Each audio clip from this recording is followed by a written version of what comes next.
कि हे करुणानिधान, हे कमल नयन, आपकी ही कृपा से आज मुझे इस शीश से मुक्ति मिली है। आज से यह काशी नगरी जो है मेरी प्रिय नगरी बन गई। जो भी इस नगरी का दर्शन करेगा, जो भी इस नगरी में निवास करेगा, उसे मैं मुक्ति प्रदान करूंगा। ऐसा बोल करके भगवान जो है, भगवान सुंदर भजन करने लगे। कहते हैं, मेरी बाकी बिहारी कन्हैया,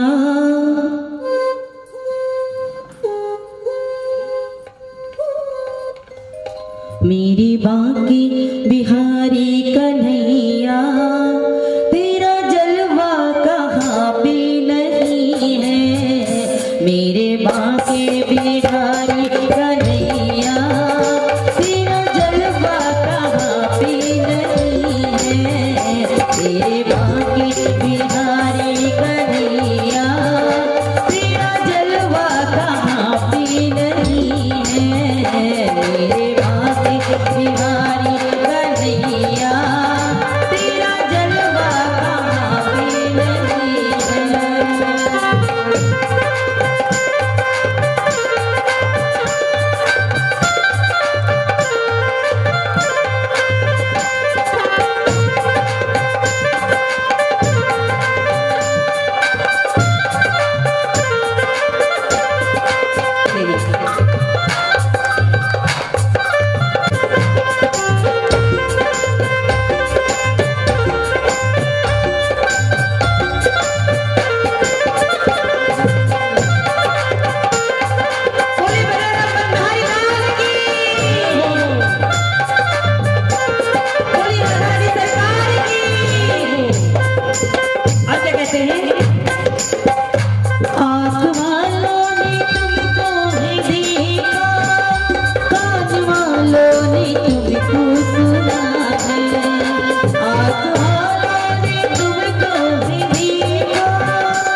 तुमने दर्शन उन्हीं को दिया है,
हैं और वही हम आपको बता रहे हैं। और ऐसे समाज सेवी देखिए समाज का कल्याण कर रहे हैं, इनके माध्यम से जाने कितने लोगों का कल्याण हुआ है।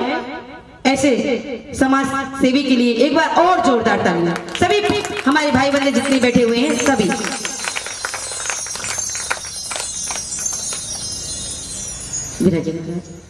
शिव शंकर भोलेनाथ नेत्र बंद करके उन्हीं के ध्यान मग्न हो गए।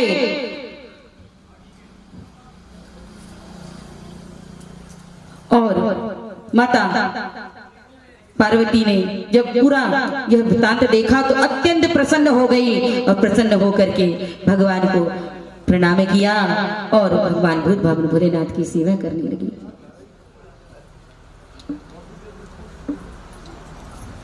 एक समय की बात है, लीलाधारी परमेश्वर हमारे प्यारे शिव शंकर भोलेनाथ एकांत में बैठे हुए थे और उसी समय माता सती वहां आती हैं और आकर के देखती हैं कि आकाश मार्ग पर बड़े ही भीड़ भाड़ है, बड़े कोलाहल बिल्कुल मचा हुआ है, पुष्पक विमान आ रहे हैं जा रहे हैं। तो शिव शंकर भोलेनाथ से पूछती हैं कि हे नाथ कोई उत्सव है क्या? बोले देवी हाँ है उत्सव। बोले ये विमान किस ओर को जा रहे हैं? बोले आपके पिताश्री के यहाँ जा रहे हैं। पिताश्री कौन? सती के पिता कौन थे?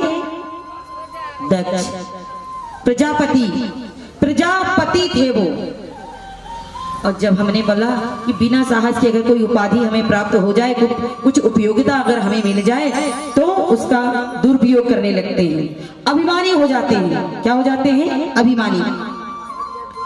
तो पुत्री बड़ी प्रसन्न हुई, बोली अरे हमारे पिता के यहाँ यज्ञ हो रहा है, हवन हो रहा है, तो हमें तो जाना ही चाहिए। तो बोले देवी, बोले हमें न्योता नहीं आया, हमें उन्होंने इनविटेशन कार्ड नहीं भेजा, हम नहीं जाएंगे। मैया कहने लगी अरे कैसी बात करते हो आप? पुत्री को पिता के घर जाने के लिए कोई इनविटेशन कार्ड चाहिए क्या? बोले हम तो जाएंगे। शिव शंकर भोलेनाथ ने बड़ा रोकने का प्रयास किया, किंतु मैया कहती नहीं हमें तो जाना है। और मैया जिद में अड़ गई कि नहीं हमें जाना है। तो शिव शंकर भोलेनाथ कहने लगे कि ऐसी जगह जाने का कोई लाभ नहीं है जहां पर हमें लोग शत्रु के भाव से देखें, जहां मान सम्मान प्राप्त ना हो ऐसी जगह कभी नहीं जाना चाहिए। सभी माताएं बहनें बंधुगण सज्जन वृंदों से हमारा अनुरोध है कि जहां आपको मान सम्मान की प्राप्ति ना हो, जो आपसे ईर्ष्या द्वेष रखे, उसके यहाँ नहीं जाना चाहिए। अब दक्ष जो है जमाता है माता सती की, जो है पिता हैं भूत भवन भोलेनाथ, उनके जमाता हैं। और वो ये सोचने लगे कि भाई सती तो बड़ा आग्रह कर रही है कि हमें पिता के घर जाना है, और भूत भवन भोलेनाथ को तो ज्ञात था कि वहां जाएंगे तो कुछ ना कुछ अनिष्ट होने वाला है। बहुत रोकने का प्रयास करते हैं। क्यों अनिष्ट होने वाला है? दक्ष जो है सती के पिता भगवान भूत भवन भोलेनाथ से बड़ा ही क्रोध रखते थे, बड़ा ही द्वेष रखते थे। क्यों?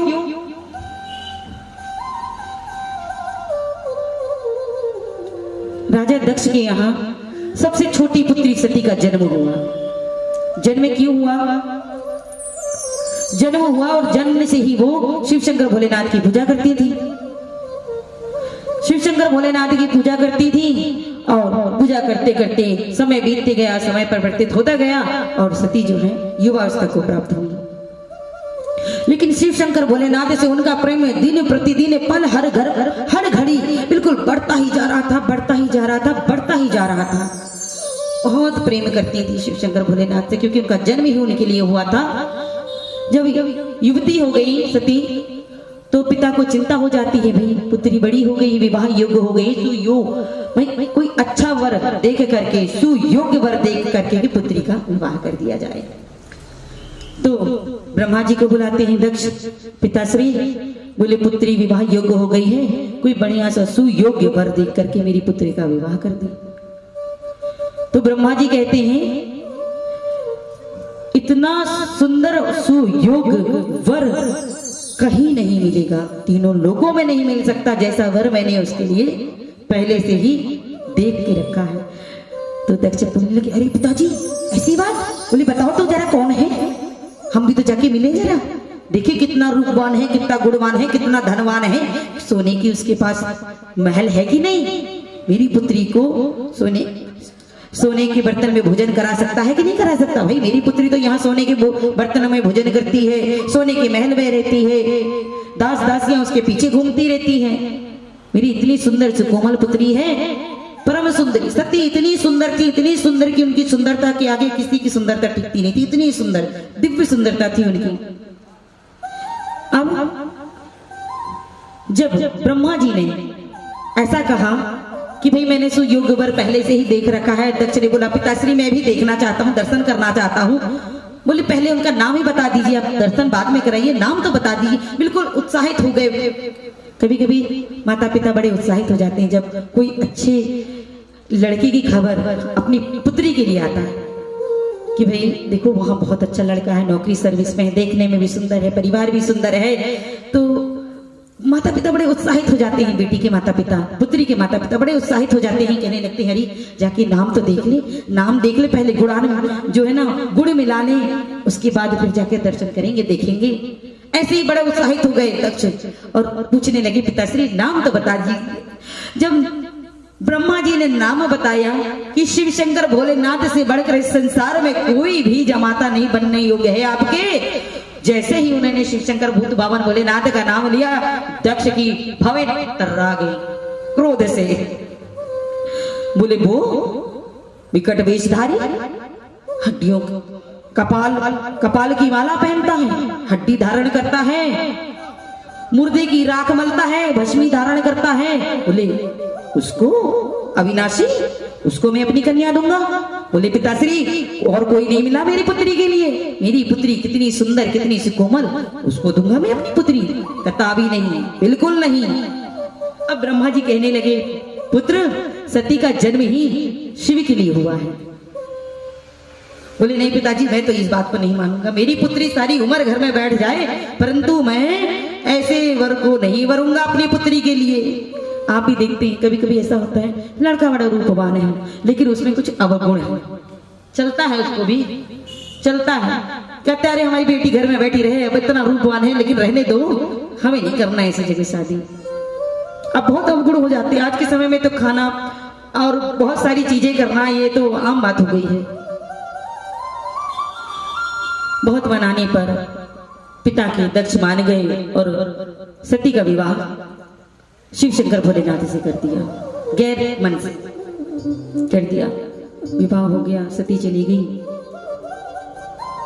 एक समय दक्ष ने सभा बुलाई, देवताओं की सभा। ऐसे सभा बुलाते रहते थे, बड़े बड़े अच्छे आयोजन जो है देवता करते रहते, जैसे आप लोग जो है इतने अच्छे आयोजन कर रहे हैं, शिव महापुराण की सुंदर कथा का श्रवण कर रहे हो, इसका आयोजन